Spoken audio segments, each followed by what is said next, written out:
Welcome back to NY Flight Jets Talk. This stream, we are joined by Jets reporter for New York Daily News, Mr. Antwan Staley. Antwan, how you doing today? I'm all right. How are you doing, Connor? I'm doing very well. Glad to have you on the show. First time on the show, hopefully not the last. So let's get right into it. Okay. Do you think O line is do you would you rule out wide receiver for the Jets in the draft, or do you think there's still a chance that we target an Odunze neighbors type of guy? I think it depends on who's on the board at number 10. I mean, it's a lot of possibilities there. I would even add, Brock Bowers from Georgia possibly being a target too for the Jets. Not to necessarily say they need a tight end because I think, Tyler Conklin has done a serviceable job there as well. I expect CJ Uzama to probably be released too as well to free up some cap room. And then Jeremy Ruckert is somebody the team likes as well. But I think it's just going to depend on what the board looks like. I expect Joe Alt to be off the board at number 10. So for Sano for Penn State, I definitely could be on the board. And then, Fuaga from Oregon State, I definitely think is a guy that they really do target. The only thing with Fuaga, he is strictly a right tackle. So if you do that, then you're going to have to find a left tackle at some point too. And I also think trading down is also a possibility. But to answer your question, yeah, I think a wide receiver is also a possibility. It's just going to depend on if Neighbors and Adunze are on the board, which honestly they may not be because you got teams like the Chargers and the Giants who are picking ahead of the Jets, and they could certainly take one of those guys. I agree. I think though, if Olu Fashanu is on the board, we have to select him. Oh I yes, think I like personally Joe Alt's my number one tackle in the class, but I don't see him getting past the Titans. no, I can't see the Jets with Fashanu and Fuanga on the board. I can't see the Jets taking Fuanga over Fashanu. I just can't. I mean, Fashanu he could play both tackles and just a great tackle out of Penn State. yeah, I think him and Alt are really, really close. So I definitely would have those guys 1 and 2. I agree with you. I think Alt is probably slightly ahead, because I just like his all around game a little bit more. But I think both of those guys could be absolute superstars in the league there. And if you wanted, the Jets could also trade down and also try to recoup a second round pick, something they don't have. They end up losing in virtue of the Aaron Rodgers trade last year too. I agree. You mentioned that second round pick. Personally, if we recoup the second round pick and let's say we go out and draft Jackson Powers Johnson, would you be okay with that if that also entailed moving Titman to guard for 2024? Yeah, I mean, if he's on the board, I think the problem with that is like I think Jackson Powers Johnson. I think he really upped his stock at the Senior Bowl where I was there last week, and I think now he's looking like possibly a first round pick. And then you got Yeah. these teams that are that could use offensive line help at the end of the draft, like the Miami Dolphins, for example, who could use a guy that could play both a guard and center. I have a hard time believing unless they something crazy were to happen, which is we're still like over 2 months away from the draft, but I think he's only going to improve his stock. I think if at worst, then he's probably a very very early second round pick. Which in that case, I don't know if he would make it to the Jets if they were to get a second round pick somehow, some way, unless they make a move to get back in like 33 or 34. Interesting. I agree with what you're saying. Would you, if we tag Bryce Huff to the $22.5 million, and let's say some team with an early second round pick comes in and offers us Bryce Huff for that second round pick, are you accepting that trade or no? I would. I mean, I don't know if the team would necessarily. For what I understand, and just talking with people, I don't think that the tag is really going to be an option for Bryce Huff. There, it just seems like and I've something that I've kind of learned ever since early last year during the season that it seems like they tried to make sign him to a friendly deal. Huff really wants to get paid. He wants to, be, rewarded for especially the type of season that he had last year. And I can't blame him. We're talking about a guy that was an undrafted free agent, has really, earned for everything that he had to scrap for in the league. And, now he wants to be paid for it. And I think also this could be his one and only shot to get a lucrative contract, especially if his age at about 25, 26 years old. So, yeah, I definitely think it seems like the writing's on the wall that Huff is going to be a guy that the Jets are probably just going to let walk out the door. And I know that's unfortunate for a lot of fans because they really like Bryce Huff, and I do too. But you did take Will McDonald for a reason. You do have Jermaine Johnson there. I expect John Frankenmeyer should also return, and they could also possibly sign another guy in free agent. He's either trying to be a specialty pass rusher to kind of help replace the production that Huff had. I agree. I think we can offer Huff what we think he's worth, but I don't really want to overpay for him. Someone I think we do bring back on the defensive line for cheap, who had a solid year, is Solomon Thomas. I think Yes. he comes back on a pretty cheap deal. I don't know what other team would want to pay him more than the Jets would. I mean, he had a very solid season. I know everyone's going to say third overall pick by the 49ers. Yeah, he hasn't lived up to his expectations for a third overall pick. I mean, if you look at Quinnen Williams, he was a third overall pick and he plays like one. But veteran type of guy, I think the Jets could definitely use Solly back. I think we need some help on the interior on the Yes. defensive line. I think we also need help at the safety position. Mhm. We only have Tony Adams and I think Tony Adams, and there's one more guy who's a safety who's under contract. Well, yeah. Like Hardy will be a free agent, and then obviously Yeah, Ashton Davis, and then obviously White. Chuck Clark, Jordan Whitehead. Yes, like all those guys will be free agents. So yeah, you definitely need some safety help too. And answer your question about the line, I mean, this team is going to take a defensive player at some point. I know that's not necessarily what people want to hear, but they do have some holes there too. I mean, defensive tackle was an issue at times last year. They let up some explosive plays in the run game, especially after Al Woods ended up tearing his Yes. Achilles, and I don't think that run defense was exactly the same. Although I don't know if it was terrible, but it wasn't. They let up a lot of big plays throughout the course of the rest of the year. So yeah, I think if you look at the draft there too, I mean, two guys that I saw down in Mobile at the Senior Bowl there. I think Sweat from Texas. I definitely think he's a guy that could fit the bill. There is a huge plug and play guy. You can play next to Quentin Williams, and I think it'd be hard pressed to get any kind of run explosive plays against those two guys, or also Fisk from FSU, who I thought really could fit, what Quentin Jefferson did last year, assuming that they don't bring him back, which is also a possibility too. I thought Jefferson did a really, really good job, and especially attacking the passing game last year for the Jets too. So I think if I was them, I would try to find a run stopping defensive tackle, but I also try to bring back Quentin Jefferson, who also was a big factor for them on the line. Yeah, but you mentioned Quinton Jefferson. I think he should come back. He had a solid year for the Jets, and we do need some help on the interior. Going to special teams, we had a very very solid year on special teams. Let's say, well, the possibility of tagging Huff is very slim right now. Let's say that's 100% out of the picture. Could you see us maybe using the tag on Greg the Leg or Thomas Morstead? Maybe Zerline, possibly. But I don't think so. I would say that's a long shot, but I think Zerline may be a possibility there too. But you definitely want to keep the special teams unit together. I mean, I feel like they were one of the best units in football last year, and if you can somehow sign Justin Hardy too, I think you have one of the top tier special teams units in football there. I mean, you got one of the best punters, top five in the league, and Morstead, who was a revelation, especially after having Braden Mann, who was a bit subpar in 2022, and then Zerline. I thought he was solid in 22. I thought last year he was like among one of the best kickers in football there, and probably should have at least garner some interest to the Pro Bowl there. I know Justin Tucker is a future Hall of Famer, but I didn't feel like he had the year up to his usual standards, and I feel like Zerline, was really, especially considering an offense that Jets offense that struggled the way that it did last year. They really relied on Zerline at times too to win games or generate points, and he definitely delivered there. But I don't know if they would franchise tag him, but they have to make that a priority to get those guys back. Obviously, I expect the offense to be a little bit better, especially with Aaron coming back, assuming that he can stay healthy. But you never know what a game may come down to a game-winning kick or punt. And then we saw what Morstead was a game changer and helped getting them safeties and throughout the course of the year last year. I agree. Morstead played a big role on this team. I think Justin Hardy did a great job. I mean, Morstead would pin him at the 5 yard line, and Hardy was there within seconds to force a fair catch. And I think it was against the Broncos. It was Yes. we had Irvin Charles, Sam Eagleven, and Justin Hardy, all three of them in the guy's face, and then we force a fumble off the fair catch, and then the horrible offense ends up settling for a field goal when they gave us the ball at about the 15 yard line.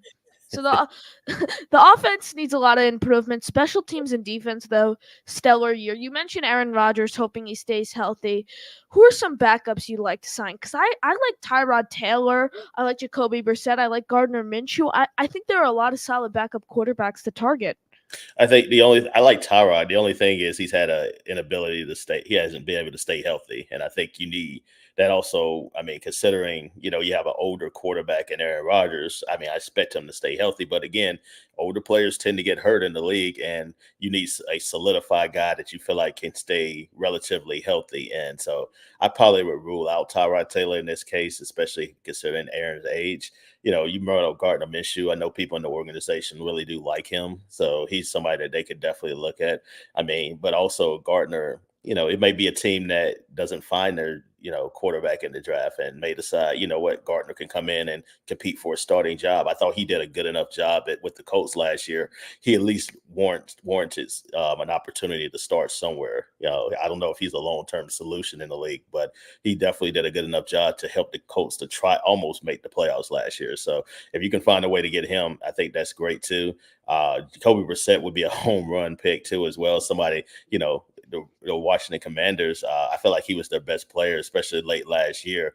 Had the Commanders played Brissett the entire time against the Jets, I think we're talking about the Jets probably winning 6 games instead of 7 last year because they almost came back from that down that big deficit there. But also another name, Ryan Tannehill. I definitely think, especially with the coaches that are on the Jets staff that have connections to the Titans, I definitely think Tannehill is a really really good possibility to end up with the Jets too. So I think that would be a really good, him and Brissett. I think would be probably the best two options out of all of those.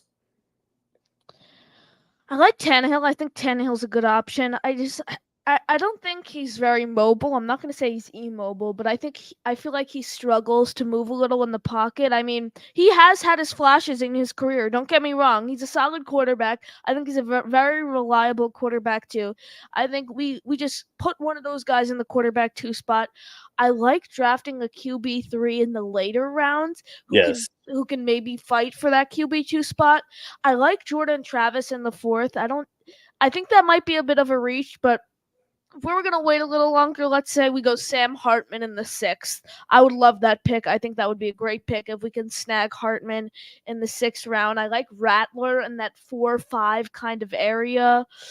Those are the guys I'm looking at. What about you, Antwan? Yeah, we saw Rattler down at the Senior Bowl, and he was the Senior Bowl MVP. He had a really good week there, arguably the best quarterback there outside of Michael Penix Jr. So yeah, I definitely think day three would be probably good for him.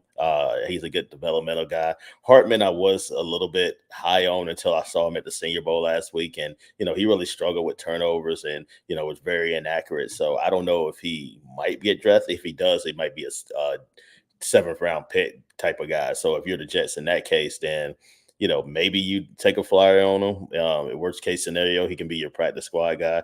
But yeah, I would definitely have 3 quarterbacks on the roster, especially if you end up signing Tannehill, who is also older too. I mean, you talked about his mobility. He was once mobile, like more mobile than what he was like is now. I mean, but he is getting a little bit older in age too, and he's in his mid to late 30s. So he's definitely not the athlete that he once was back when people used to remind, like analysts used to remind people that he was a wide receiver in college at Texas A&M. But yeah, I think no matter what the situation is, I think you have to have a better quarterback lineup than what you did and have 3 quarterbacks that could potentially play at any given moment. Because we've seen, especially knowing the Jets and their luck, any of these guys could potentially play. You're one hit away from going to being the 3rd string quarterback to the backup, and then one more hit away from end up starting the game.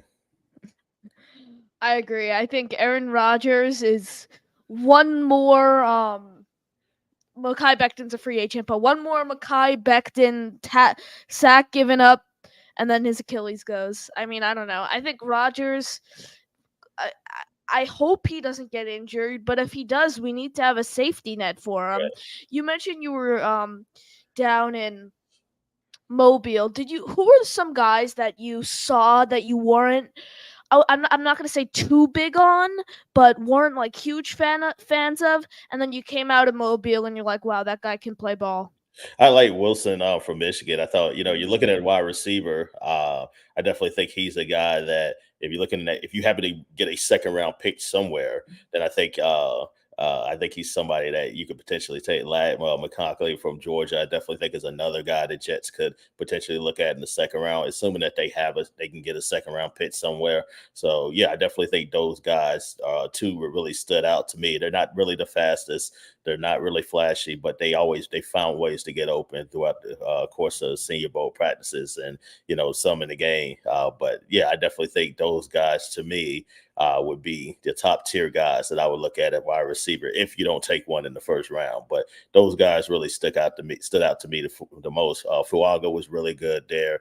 I definitely think he was a guy that a lot of people were high on him anyway, and the Jets were too. But I think he's going to be somebody that's just steady and be a 10 or 12-year starter in the league. I'm glad all those guys were on the offensive sides of the ball because if you look at it, every every position on the offensive side of the ball can use upgrades. You look at the offensive line, we need two, maybe three new starters. You look at the quarterback room. We need a quarterback two and a quarterback three, someone to back up Aaron Rodgers. You look at the running back room. I don't think Izzy can carry an RB2 weight going into his second year in the league where he barely saw the field in his rookie year. Wide receiver, we need a wide receiver 2 and 3. Alan Lazard can't fit that role. Tight end, Uzama's probably a June 1 cut. You need a veteran tight end 3 to come in. Like, it's every position on the offensive side of the ball that could use upgrades. The running backs that I like in this class, I really like Blake Corum. I think he's really solid. Donovan Edwards is going back to school, but both those guys from Michigan are very, very solid guys. Who are some running backs that you like in this class? If you talk about lower round guys, I think Corum is definitely a guy that you could talk about, day three there. I mean, he's small. I mean, he's not necessarily the biggest guy, but again, he makes plays. If you saw the national championship game against Washington or even against Alabama, he's a guy that, can definitely very tough, very stouty. Kind of reminds me of Maurice Jones-Drew. I know you're a little bit young, Cotter, but I don't know if you saw Maurice Jones-Drew play. But he's somebody that's very not small but short and very compact, and then definitely can bounce, get away from defenders using his power and also a little bit of his speed too as well. So yeah, I think if you're the Jet, if you go that route, with the running back and the late rounds, I definitely think he's the guy that could potentially target too as well. I know some people have brought up Aaron Jones from the Packers, but I think Aaron Jones played really particularly well in the playoffs last year, whether it be against Dallas or also the 49ers, that, Green Bay might decide to keep him there, at least for a little bit longer. But if if he's available, then I definitely think he's an option, for the Jets too, to get, have behind Brees Hall. I think our like I don't think Izzy can carry an RB2 load. Do you think he can? I'm not sure, to be honest with you. I don't know if anybody knows. I mean, but I don't know if you can go into it the year thinking that he can. Like you want him to earn the job. Like if he earns the job, I think that's great. But you also have to bring in competition, alongside that because you don't want to completely wear down Brees Hall too. And then as we so like he stayed healthy in 2023, which I thought was great. But again, injuries are going to happen throughout the course of the year, and you have to plan for like your backups are like your insurance plan. Like you have to make sure you have a really good insurance plan, or else like you could be stuck in a really, really bad situation. And as we've seen with the Jets the last couple of years, whether you talk about the offensive line or the quarterback situation, they've been stuck in really bad situations where they didn't have a lot of insurance. I I totally agree with you. I like we don't know what he can carry. Like you mentioned the insurance thing. As much as poor Dalvin Cook played, I was really excited about that signing because I'm like, yes, I like Joe Douglas going out. Let's say Brees Hall, he's not fully healed from his Achilles. He goes out there and rushes for 400 yards on the year. Worst case scenario, we have Dalvin Cook, who we thought could maybe step into that role and do something. He didn't really show any flashes. The game that I saw that I really liked from him was the Falcons game. He's playing great. Oh, he has a fumble, and then he Mhm. causes the fumble on Trevor Siemian. I like the signing, but he just didn't pan out. I think we need to target a veteran running back or even just draft a guy in the later rounds. Who do you think are some tight ends we can look at maybe in free agency? Talk about Dalvin for a little bit there. I think you look at him. I think what really hurt him last year. I definitely think that him coming into camp, like he essentially signed like in mid August, and then he visited the Jets late July. Was out of shape. Obviously, did not have OTAs or mini camp, and then you just ask him get ready for the season basically in 2 weeks. So yeah, I definitely think that really hurt him too as well. So yeah, you talk about just him and what he was able to do. Yeah, he definitely struggled there and just never we was not never to really get his footing there. To be quite honest with you, but yeah, you talk about tight ends and free agency. Uh, I mean, I know Hunter Henry is a guy that I definitely think if you're looking for a tight end, he might be. He's a consistent target there for New England and obviously the Chargers in year past. Noah Fant is another guy that might be available too. I like Gerald Everett too. It's just going to depend on, and it's also going to depend on how much money the Jets can free up too. Like what are you spending your money on? Because yeah, as you alluded to, they have a lot of holes there. But as we saw in the NFL, especially with the salary cap, you can't fill every single hole. Like it's close to impossible. Like you can try to fill as many holes as possible, but it's going to be hard to fill every single need that you have. So you have to hope that you can fill those more significant ones, which in this case are offensive line, backup quarterback, wide receiver two, especially. You probably could use a wide receiver three, but you're paying Alan Lazard, 11, $12 million Yeah. guaranteed. So you're gonna have to just eat it and hope he can, produce, especially with Aaron coming back. And I think he's going to end up being your wide receiver three, at least in 2024. And then if he doesn't produce then you can, get rid of him and won't owe him any more guaranteed money. I agree. Like everyone, it would be great to bring Huff back, but there's so many needs that I'd rather just spend if we were to tag him the $22.5 million on than edge rusher. Like he's great. Joe Douglas is best fine. Him or Quincy. I mean, Bryce Huff, undrafted, homegrown kid, and then Quincy obviously picked up off waivers. But like those are one of Joe. That's one of like kind of the only diamonds in the rough Joe Douglas has found, and probably his two greatest finds in his career.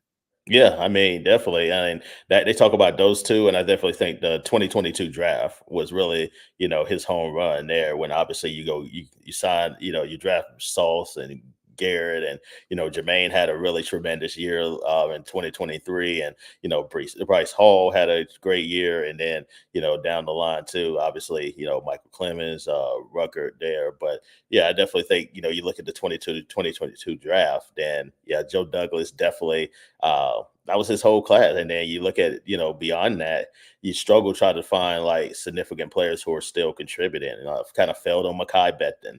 Obviously, Zach Wilson has not worked out. I'm sure they're going to trade him at some point there.